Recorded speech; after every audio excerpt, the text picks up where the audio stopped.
मैं जो समझ पा रहा हूं ना भाई, देखो इटली में गए प्रधानमंत्री जी और इटली के प्रधानमंत्री से, हालांकि राहुल गांधी ने उनको राष्ट्रपति बोला है, हाँ एक बार राष्ट्रपति भी निकला जी। हाँ, उनको पता नहीं है कि इटली की प्रधानमंत्री होती है वो जो मेलोनी है।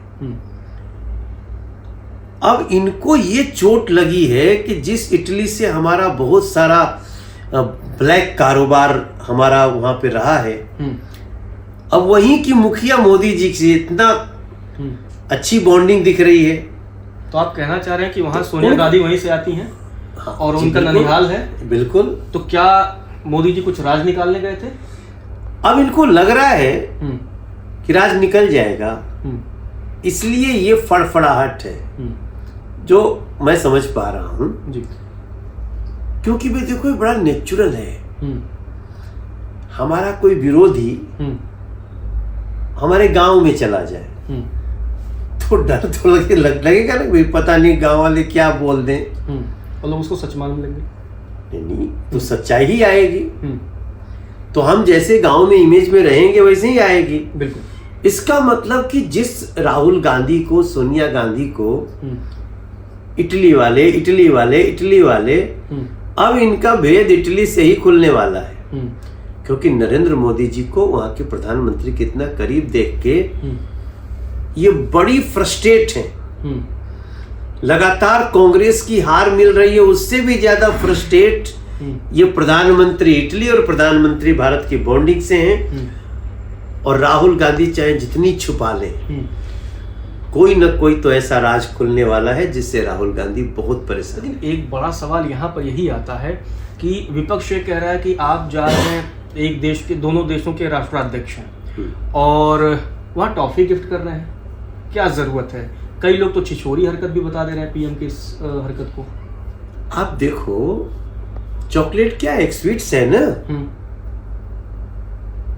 तो इटली और भारत का मधुर संबंध हो रहा है, इसमें क्यों परेशानी होनी चाहिए विपक्ष को? इटली एक इम्पोर्टेंट देश है। बिल्कुल। और इटली की कई हमारी जो एग्रीमेंट हो रही हैं उससे भारत को और इटली दोनों को फायदा होने वाला है। परेशान सिर्फ राहुल गांधी और सोनिया जी हैं। सोनिया जी तो लेकिन राहुल गांधी तो स्पष्ट दिखा रहे हैं। चॉकलेट देना क्या वो चोरी से दे रहे थे क्या? दुनिया के सामने वो उन्होंने स्वीट्स दिया, उसको मैं स्वीट्स बोलता हूं, चॉकलेट भी स्वीट्स है। बिल्कुल। चॉकलेट कोई गंदी चीज है क्या? ये राहुल गांधी को इनकी परिभाषा में जो भी समझे, हालांकि मैं उन्होंने जो बयान दिया ना, गाली दी, उसको मैं बहुत निंदा करता हूं, लेकिन मैं राहुल गांधी से और कुछ अपेक्षा भी नहीं कर सकता।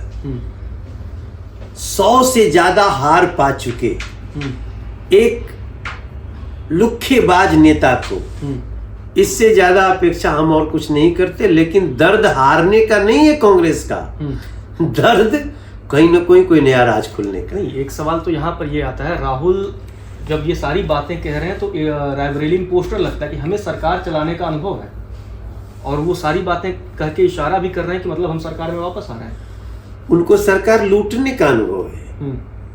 12 लाख करोड़ प्लस का लूट हुआ जब यूपीए की सरकार थी, जब राहुल गांधी पन्ने फाड़ने का अधिकार रखते थे। देश चलाने के लिए थोड़ी कांग्रेस होती थी, देश चलाने के लिए होती तो आज उसी रायबरेली में, अमेठी में जाके देखिए सड़कें कैसी हैं आज। जब ये लोग थे तो क्या होता था? रायबरेली तक जाने की सड़क देख लीजिए लखनऊ से। तो देश भर के लोग ये जानते हैं कि इस देश का अगर कोई सच्चा हितैषी इस समय है तो नरेंद्र मोदी है। अब उनको आप जैसे गाली देंगे, आप जान लीजिए 2-4 और चुनाव आप हारेंगे।